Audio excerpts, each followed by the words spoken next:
So Tadhg, how have preparations been over the last few days? Nice to be able to get away from the wet and the wind in Dublin. Yeah, big time. I think you're all probably enjoying a bit of the sun now as well. Since we got here, it's a bit cold in the mornings, but once the sun comes out, it's been pretty good. So getting to training this, in dry weather has been key for us. A lot of the time we end up training indoors back in the HBC in Dublin because it can get so windy down there. So it's been massive for our preparations in terms of getting to train the full pitch and get through all our detail and our reps. Have you been doing anything different in comparison to the last camp back in November? Not really, no. I think, we're maybe small little adjustments in terms of how the day goes and stuff like that, but generally it's very similar. But even when we're here, we have the same kind of structure of a day. When we go to the HPC, we're there for the whole day. The only difference is we go back to the hotel for a bit of lunch here and then come back here for our weights later. So as the day goes, it's pretty similar to back in Dublin. Since the last Six Nations, there have been a couple of coaching changes. It's very interesting to see something shaken up like that. It certainly kind of does it focus the mind a little bit more coming into a year. Yeah, of course, and I guess you don't really know what to expect. When you're reviewing the likes of Wales and even England, they could completely change to what they've been doing over the last 12-18 months, and that makes it a lot more difficult in terms of knowing what's coming. But in terms of our own preparation, we very much focus on ourselves going into these types of games. I think it's just defensively, we don't know what kind of attack shape Wales or the likes of England are gonna show this campaign, and we just have to be prepared for anything they throw at us. And just finally there for me, what do you think you can expect from Wales? I know you said there's a lot of uncertainty and you're trying to focus on yourselves, but what do you think will be the fundamentals of it? Well, I think everyone knows there's going to be a reaction out of them, isn't there? With Gatlin back and a lot of new coaching staff gone in there, I think there's going to be a response to that, and I think they're at home, so no matter who's coaching Wales, when Wales are at home, they're a difficult team to play against. So I think they're going to come, they're going to try and be physical, and I can imagine they're planning on being direct. And I know that Gats has said that's part of the plan, is to come at us physically, because I think they can get an upper hand on us there. So we'll be expecting that, and we'll certainly be ready for it, and be looking to hopefully get one up on them. Tadhg, everyone knows this is no ordinary year, and you come into it as the world number one ranked team. I'm interested to know how the coaches framed where you are as a team heading into this most potentially significant of years. I think it's a Six Nations, so every Six Nations you go in with the intention of winning it, and that's exactly what we've come in and set our goals to do, is come in and win the Six Nations. In terms of looking any further ahead, we haven't, because I think if we can build over the next 8 weeks, then come the summer we can then look at the World Cup and continue to build from what we've done in the Six Nations. So right now it's about building on from everything that we've done in the past and learning from what we haven't gotten right, and trying to improve week in, week out.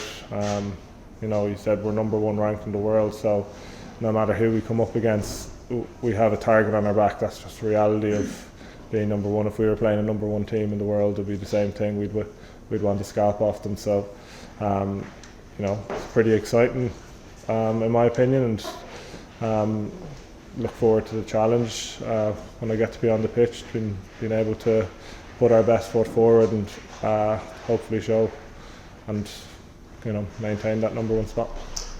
You hear experts and people discussing on podcasts with the opinion that maybe forget about the Six Nations a bit. It's all about the World Cup for Ireland. That Ireland should use the Six Nations to experiment with players.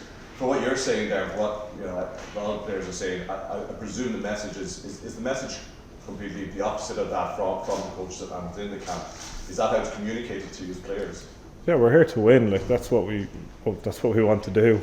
I think you're talking about experimenting. If I don't know if I'll be here this time next year in the Six Nations, who knows? So I want to be involved every single game if I can be, and I obviously want to win this championship. I've never won it before, so that's the mindset of all the players, and I think it's pretty clear that that'll probably be the mindset of the coaches as well, that they want to win this competition. Ireland's record in Cardiff in recent times, in the Six Nations at least, is not good. From the outside looking at it, we think of the atmosphere, the anthems, the intensity, the more experience. As a player, what makes it so hard to win there? Yeah, I think it's a big occasion. We've spoken about that this week of how big of an occasion it can be. Like, not to be shocked by the noise, not to be shocked by the intensity that they can bring being at home.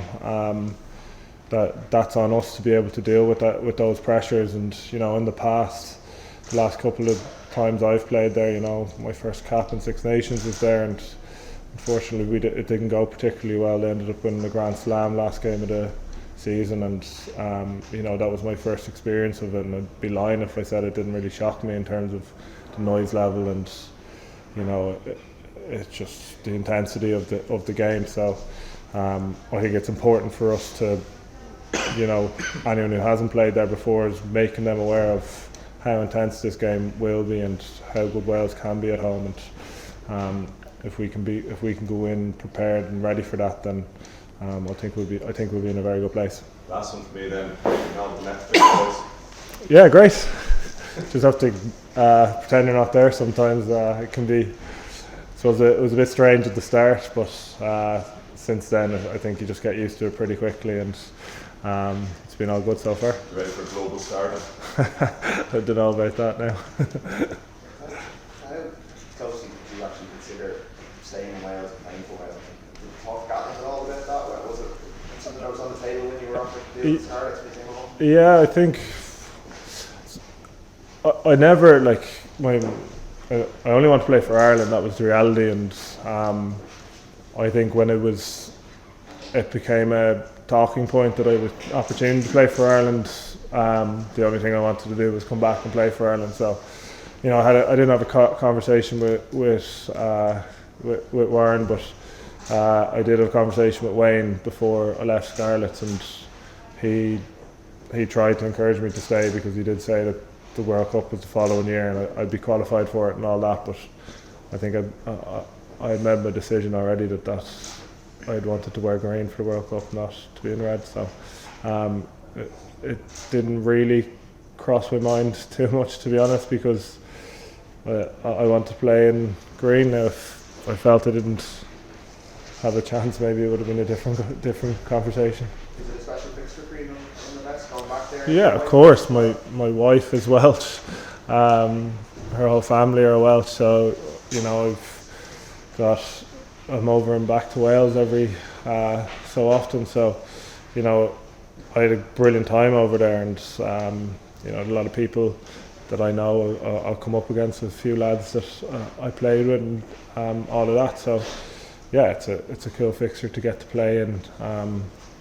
But I think, as I said, my wife might be Welsh, but she'll be wearing green on Saturday. What did you learn about the Welsh mentality during your time there, and how they're able to, whatever's going on outside, they're able to perform?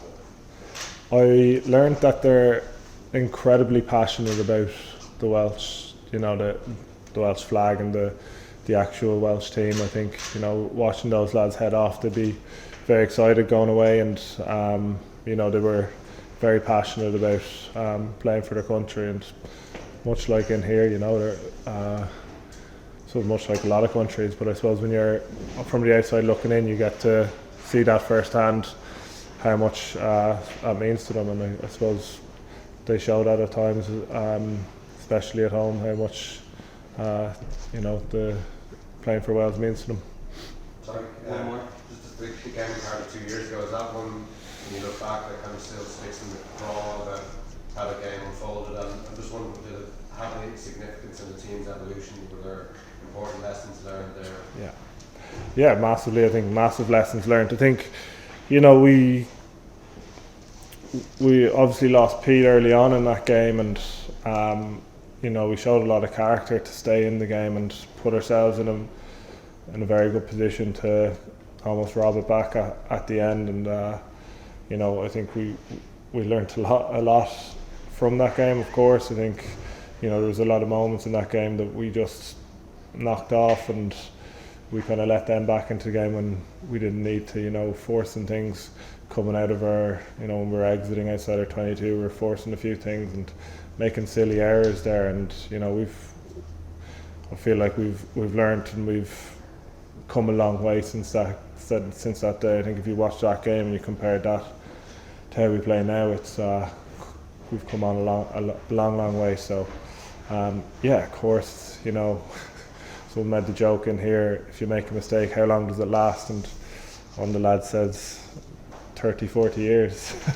But I think in the moment you have to move on pretty quickly, but that will always probably sit in the back of my mind at some point, because that was one of those games that we could have won, but we didn't. So you just have to move on.